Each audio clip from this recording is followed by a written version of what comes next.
오늘 우리에게 주신 하나님의 말씀 구약성경 예레미야 31장 21절부터 33절까지의 말씀입니다. 구약성경 예레미야 31장 21절부터 33절까지의 말씀.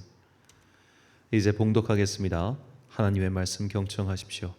처녀 이스라엘아, 너의 이정표를 세우며 너의 편말을 만들고 큰 길 곧 내가 전에 가던 길을 마음에 두라. 돌아오라, 내 성읍들로 돌아오라. 반역한 딸아, 내가 어느 때까지 방황하겠느냐. 여호와가 새 일을 세상에 창조하였나니 곧 여자가 남자를 둘러싸리라. 만군의 여호와 이스라엘의 하나님께서 이와 같이 말씀하시니라. 내가 그 사로잡힌 자를 돌아오게 할 때에 그들이 유다 땅과 그 성읍들에서 다시 이 말을 쓰리니 곧 의로운 처소여 거룩한 산이여 여호와께서 내게 복을 주시기를 원하노라 할 것이며, 유다와 그 모든 성읍의 농부와 양떼를 인도하는 자가 거기에 함께 살리니 이는 내가 그 피곤한 심령을 상쾌하게 하며 모든 연약한 심령을 만족하게 하였음이라 하시기로 내가 깨어보니 내 잠이 달았더라. 여호와의 말씀이니라. 보라, 내가 사람의 씨와 짐승의 씨를 이스라엘 집과 유다 집에 뿌릴 날이 이르니니 깨어서 그들을 뿌리 뽑으며 무너뜨리며 전복하며 멸망시키며 괴롭게 하던 것과 같이 내가 깨어서 그들을 세우며 심으리라. 여호와의 말씀이니라. 그때에 그들이 말하기를 다시는 아버지가 신포도를 먹었으므로 아들들의 이가 시다하지 아니하겠고 신포도를 먹는 자마다 그의 이가 신 것 같이 누구나 자기의 죄악으로 말미암아 죽으리라. 여호와의 말씀이니라. 보라, 날이 이르리니 내가 이스라엘 집과 유다 집에 새 언약을 맺으리라. 이 언약은 내가 그들의 조상들의 손을 잡고 애굽 땅에서 인도하여 내던 날에 맺은 것과 같지 아니할 것은 내가 그들의 남편이 되었어도 그들이 내 언약을 깨뜨렸음이라. 여호와의 말씀이니라. 그러나 그날 후에 내가 이스라엘 집과 맺을 언약은 이러하니 곧 내가 나의 법을 그들의 속에 두며 그들의 마음에 기록하여 나는 그들의 하나님이 되고 그들은 내 백성이 될 것이라. 여호와의 말씀이니라. 아멘. 듣도 보도 못한 새로움이란 제목으로 하나님의 말씀 선포하겠습니다. 우리가 종종 사용하는 표현들 중에 입지전적 인물이라는 말이 있습니다. 입지전적 인물이란 뜻을 세우고 고난을 잘 참고 정진하여 그 뜻을 이룬 사람이라는 사전적인 의미가 있습니다. 그런데 이 단어를 실제로 사용하는 것을 보면 정말로 들어보지도 못할 정도로 굉장히 큰 업적을 이룬 사람을 가리킬 때 입지전적 인물이다라는 표현을 사용하죠. 좀 더 고풍스러운 표현으로는 고금에 다시 없을 사람. 고금, 옛 고자와 지금 금자를 써서 옛날부터 지금까지 이런 일을 들어본 적이 없다, 이런 대단한 사람이다라는 뜻으로 종종 사용하곤 합니다. 자, 이런 입지전적인 인물들, 고금에 다시 없을 훌륭한 혹은 위대한 혹은 대단한 일을 한 사람들은 그들의 행동과 그들의 말이 사람들의 굉장히 주목을 받습니다. 누구도 걸어가 보지 못한 그 길을 걸어가 본 사람이기 때문이죠. 예전에 우리나라도 그 셀러리맨 신화를 이뤘던 대우의 김우중 회장이나 혹은 맨손에서 모든 것을 일궈냈던 정주영 회장 같은 사람의 말에 사람들이 굉장히 감명을 받거나 혹은 도전을 받았던 이유가 바로 여기에 있습니다. 이런 놀라운 일을 한 사람의 말에는 그 말에 힘이 실리기 마련이죠. 그래서 사람들은 그의 말에 놀라고 또 그의 말에 많은 행동에 영향을 받습니다. 오늘날 이제 테슬라의 사장인 일론 머스크와 같은 미국의 대단한 CEO, 그런 사람들은 정말 사람들이 주목하고 그의 말 한마디에 막 주가가 요동하는 그런 일이 벌어지죠. 이런 입지전적인 인물, 누군가가 듣도 보도 못한 일을 이룩한 사람들은 그의 말에 사람들이 더 귀를 기울이고 관심을 갖기 마련입니다. 그의 인격이나 그의 내면과는 사실 상관없는 일이죠. 자, 이처럼 입지전적인 놀라운 일을 우리가 들었을 때 우리의 눈과 귀는 그를 향하게 마련이고 그의 말에 영향을 받게 되어 있습니다. 이렇게 듣도 못한 일을 접하면 우리는 집중하게 되죠. 신기하고 놀라워서 그렇습니다. 그래서 하나님께서는 오늘 우리에게 일종의 충격 요법처럼 듣도 보도 못한 일을 너희가 보게 됨으로써 내 말이 참이라는 것을 알게 될 것이다, 그렇게 말씀하고 계십니다. 본문 22절 말씀입니다. 번역한 따라 내가 어느 때까지 방황하겠느냐? 여호와가 새 일을 세상에 창조하였나니 곧 여자가 남자를 둘러싸리라. 아멘.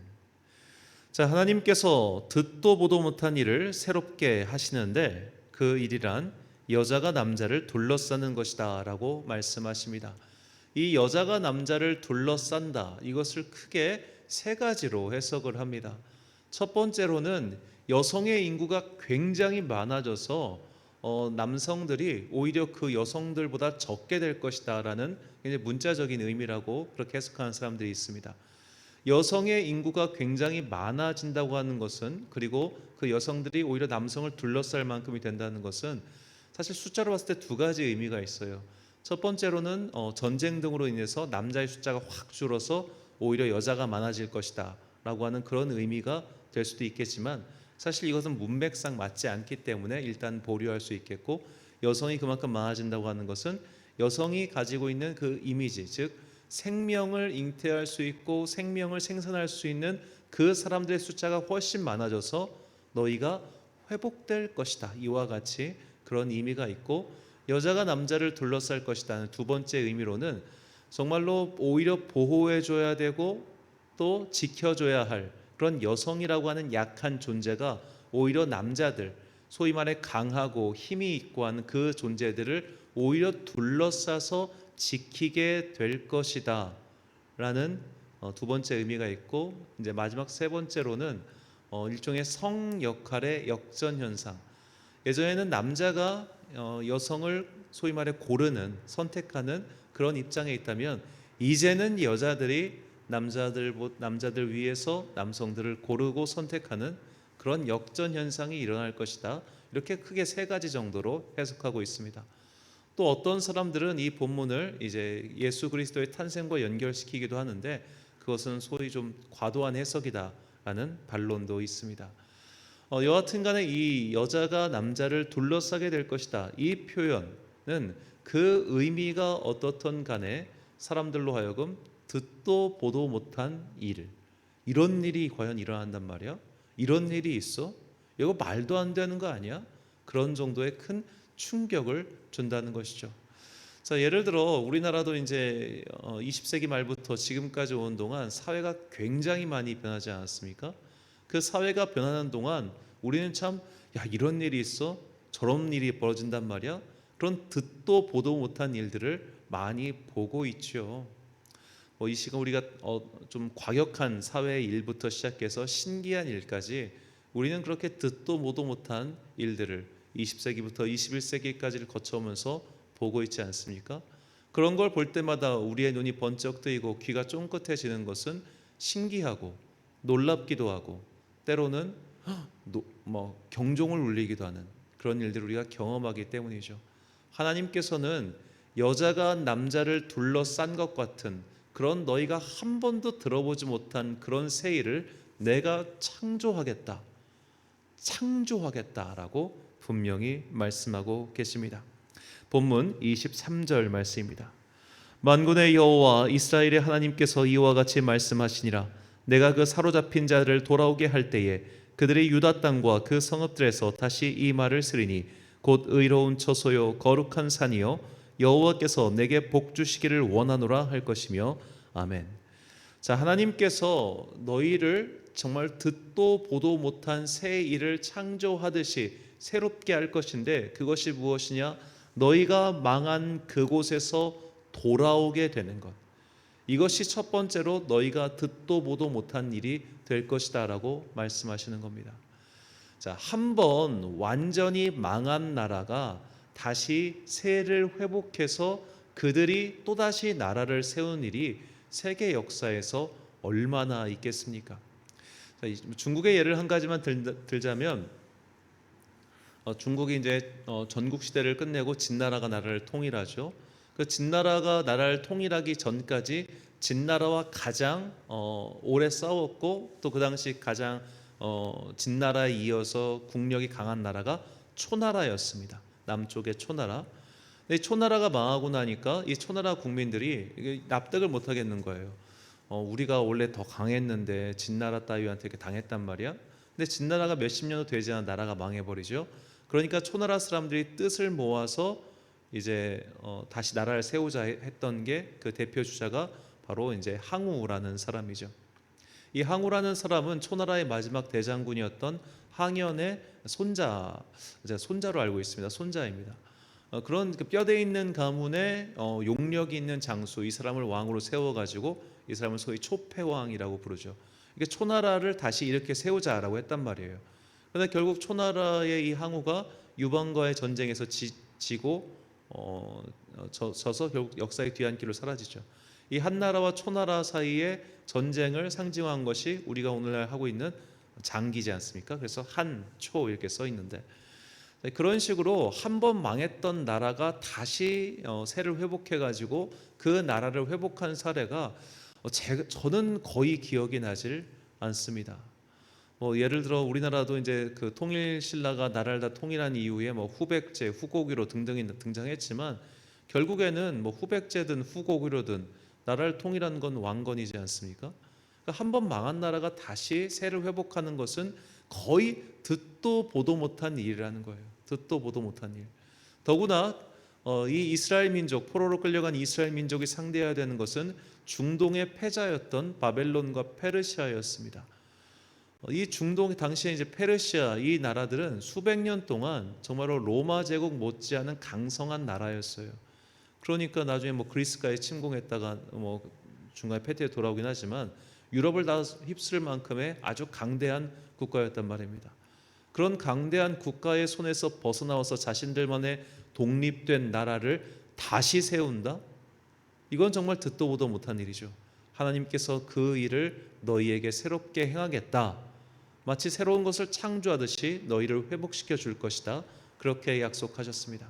이것이 이제 본문의 맥락 속에서 이스라엘 민족에게 행하신 첫 번째 약속이라면 이 두 번째 약속, 그 다음 약속이 우리에게 훨씬 더 중요합니다. 본문 33절 말씀입니다. 그러나 그날 후에 내가 이스라엘 집과 맺을 언약은 이러하니 곧 내가 나의 법을 그들의 속에 두며 그들의 마음에 기록하여 나는 그들의 하나님이 되고 그들은 내 백성이 될 것이라. 여호와의 말씀이니라. 아멘. 주님께서 이스라엘 나라를 듣도 보도 못한 방법으로 회복하신 후에 그들과 새로운 언약을 맺을 것인데, 그것은 주님의 율법을 그들의 속에 두며 그들의 마음에 기록하는 것이다 라고 말씀하십니다. 자, 이것은 이렇게 비유할 수 있겠습니다. 우리가 누군가를 가르칠 때 말로만 가르치면 그 사람이 변합니까? 변하지 않죠. 그래서 때론 훈계하고 물리적인 제재를 가하기도 하지만 그래도 정신 못 차릴 사람은 정신 못 차립니다. 말로 하고 심지어 때리고 다그치고 해도 사람은 잘 안 변해요.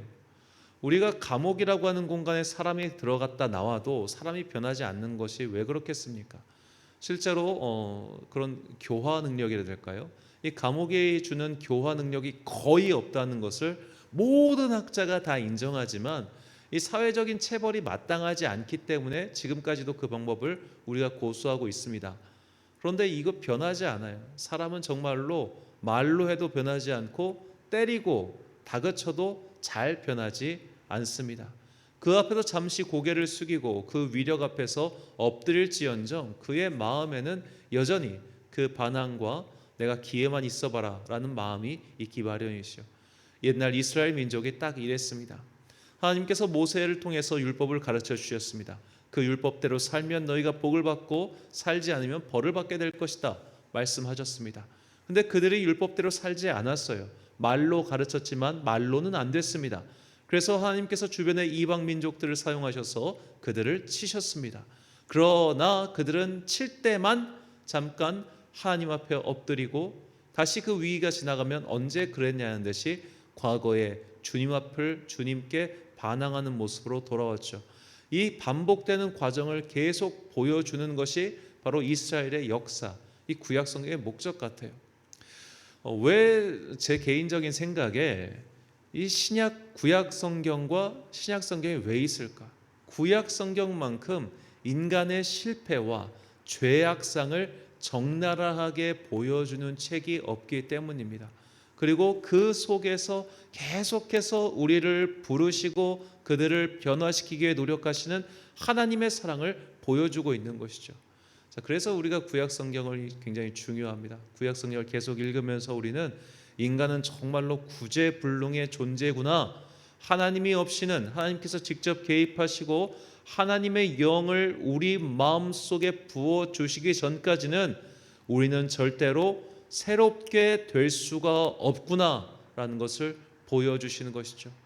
하나님께서는 말로 해도 안 되고 혼내도 안 되니 이제는 정말 내가 내 영을 너희에게 부어줘서 나의 영을 너희 영 안에 채워서 너희를 새롭게 할 거야 라고 말씀하시는 겁니다. 자, 이게 얼마나 듣도 보도 못한 놀랍고 신비한 일인가를 잘 생각해 보십시오. 인간의 그릇이 기껏해야 간장 종지와도 같습니다. 아주 작고 담을 수 있는 양이 적습니다.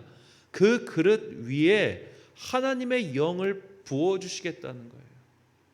감히 인간이 담을 수 없는 그 하나님의 존재, 하나님의 영을 내가 너희에게 보내줄 거야.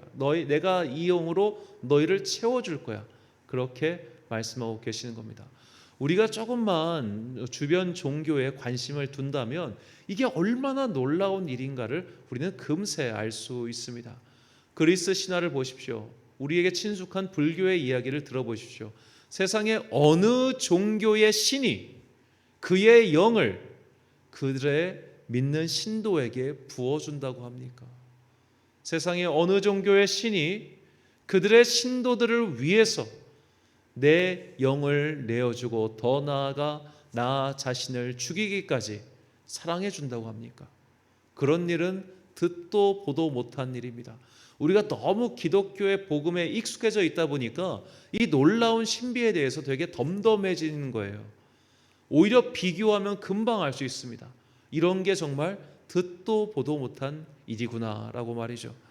하나님께서는 이렇게 듣도 보도 못한 일을 행하심으로써 우리가 깨닫게 하시고 거듭나게 하셔서 새로운 존재, 즉 이 지상의 삶을 사는 존재에서 하늘의 삶을 사는 존재로 변화시키시고 그저 지상의 인간의 자녀로 살다가 인간의 자녀로 죽을 수밖에 없는 우리를 하나님의 자녀로 새롭게 입양하시고 변화시켜 주시는 겁니다.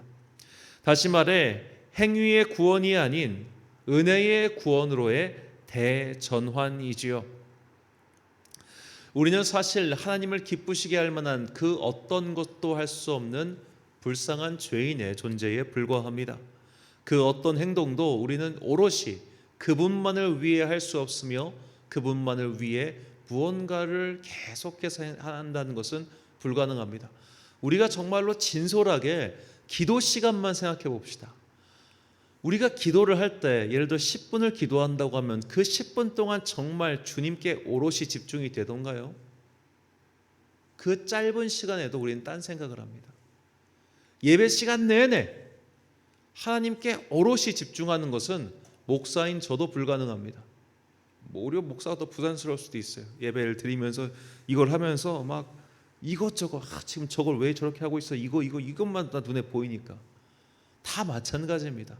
거기에 앉아 있어도 이거 끝나고 가서 뭐 봉사해야 되고 뭐 해야 되고 온통 머리가 부산스러운 거예요. 우리는 한 시간도 주님을 위해 집중할 수 없어요. 바꿔 말하자면 우리의 마음이 온전하게 가득 주님으로 채워져 있는 상태가 되는 것은 1분 동안은 가능하고 5분 동안은 가능한지 모르겠지만 하루 종일 불가능합니다. 인간이 그렇습니다. 인간이 자체가 그래요. 그렇게 오롯이 주님께 집중할 수 없고 100% 주님을 믿을 수 없는 그런 나약한 존재인 우리에게 주님의 영을 부어주신다는, 그리고 주님의 영으로 우리를 새롭게 창조하신다는 그런 듣도 보도 못한 일을 행하심으로 주님께서 당신의 사랑을 우리에게 확증해 주신 겁니다. 그래서 주님께서 이 땅에 몸을 입고 오신 우리 예수님께서는 이 성령의 은혜, 성령의 거듭남에 대해서 다음과 같이 말씀하셨습니다. 요한복음 14장 16절부터 17절까지의 말씀입니다. 내가 아버지께 구하겠으니 그가 또 다른 보혜사를 너희에게 주사 영원토록 너희와 함께 있게 하리니 그는 진리의 영이라. 세상은 능히 그를 받지 못하나니 이는 그를 보지도 못하고 알지도 못함이라. 그러나 너희는 그를 아나니 그는 너희와 함께 거하시며 또 너희 속에 계시겠음이라. 아멘. 주님께서는 당신의 영을 우리에게 부어주셨고 그 주님의 영 보혜사 파라클레이토스, 항상 내 옆에 계신 그분께서는 나를 떠나지도 않고 나와 함께 하시며 나를 계속해서 하나님의 자녀로 살 수 있게끔 인도하시고 변화시키시는 분이십니다.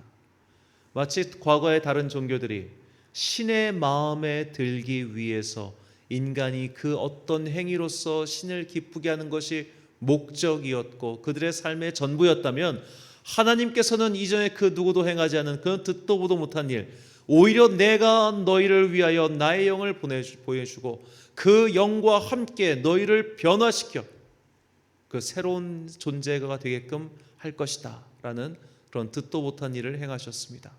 그 창조의 신비가, 그 새로운 일의 그 놀라운 은혜가 오늘도 우리와 함께하고 있고 또 앞으로도 우리와 함께하게 될 것입니다.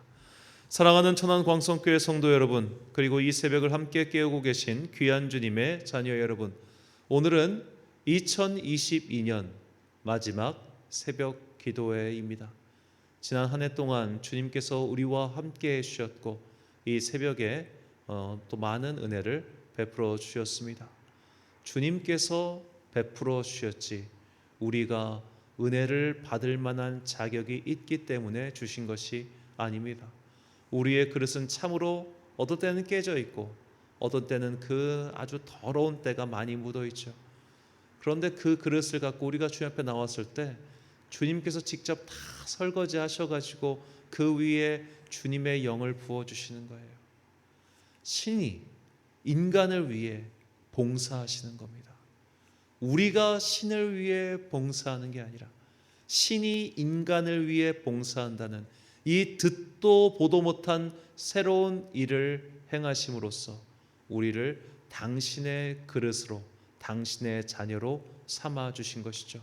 이 은혜가 다가올 새해에도 변함없이 우리를 인도하게 될 것입니다.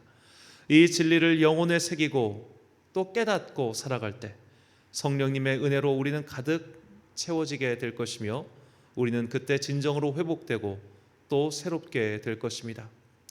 한 해의 막을 내리는 지금, 그리고 다가올 새해에는 더욱 주님의 영으로 충만해지길 소망합니다. 그것만이 우리를 진정 새로운 존재로 거듭나게 합니다.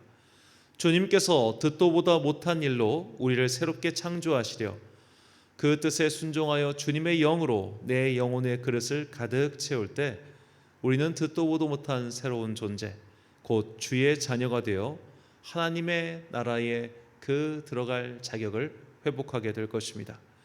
2023년 새해에는 주님의 영이신 성령님을 더욱 깊이 체험하여 듣도 보도 못한 새로운 존재, 곧 하나님의 자녀로 거듭나는 성도들이 되시길 예수님의 이름으로 축원합니다.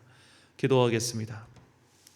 사랑과 은혜가 충만하신 아버지 하나님, 벌써 2022년이 이렇게 끝이 나게 되었습니다. 주님의 은혜로 한 해 동안 살아왔습니다. 특별히 새벽 제단 지킬 수 있도록 은혜 베풀어 주시니 감사합니다. 사람의 의지나 사람의 힘으로 버틴 것이 아니었습니다. 주님께서 이 시간에 깨워주셨고 인도해 주셨기 때문에 이렇게 1년이라는 시간 동안을 잘 버틸 수 있었습니다. 그동안 코로나의 위협도 있었고 괴로운 일도 많았고 힘든 순간도 있었지만 이 재단을 끝까지 지킬 수 있도록 은혜 베풀어 주심에 참으로 감사합니다. 이 은혜를 가지고 다가올 새해를 맞이합니다. 새해에도 이 새벽에 은혜를 베풀어 주셔서 우리가 지치지 않게 하시고 힘을 내게 하시고 다 깨어지고 부서진 그릇 같은 우리에게 보혜사 성령의 은혜를 내려 주옵소서. 주님께서는 듣도 보도 못한 이 새로운 일을 행하시어 우리를 새로운 존재로 다시 창조하셨습니다. 이제 주님의 영으로 거듭난 자녀들이오니 그 거듭난 자들답게 나의 존재의 역할을 깨닫고 새해에는 더욱더 주님과 동행하는 거룩한 당신의 자녀들 되게 하여 주옵소서. 바쁜 연말의 일정 가운데 우리가 주님의 영을 놓치지 않기를 소망합니다. 내일의 송구역신 예배와 또 신년 주일 예배, 또 이어지는 특별 새벽 기도회, 이 모든 기간을 통하여 우리의 영을 바로 세우고 주님의 영으로 내가 거듭날 수 있도록 다시 한번 우리를 인도하여 주옵소서. 우리 성도님들 기억하시고 특별히 이 추운 겨울 연로하신 성도님들의 건강이 염려되오니 주님께서 따뜻한 성령의 두루마기를 그들에게 입혀 주셔서 그들이 강건하게 하여 주옵소서. 이 영만리 타국에서 수고하고 있는 청년들을 기억하시고 그들의 사업과 그들의 학업 가운데 은혜를 베풀어 주셔서 그들이 하는 모든 일들 또한 그들이 계획하고 있는 여러 가지 일들 가운데 복과 은혜를 내려 주옵소서. 다가오는 2023년에는 더욱더 기쁜 소식들이 우리 가운데 넘쳐 흘러서 이 예배와 이 기도와 이 찬양이 정말로 온 영혼을 울리는 그런 간증이 되게 하여 주옵소서. 이 모든 말씀 우리를 끝까지 사랑하시는 예수 그리스도의 이름으로 기도드립니다. 아멘. 오늘의 기도 제목입니다. 내 영혼의 그릇을 주님의 영으로 가득 채워서 그렇게 새로운 존재로 거듭나는 것이 하나님의 계획이십니다. 새해에는 그 계획에 동참하여 듣도 보도 못한 일의 증인이 되는 복을 달라고 기도하십시오. 이 기도의 제목 가지고 기도와 묵상에 힘쓴 하루 되시길 바랍니다. 기도하겠습니다.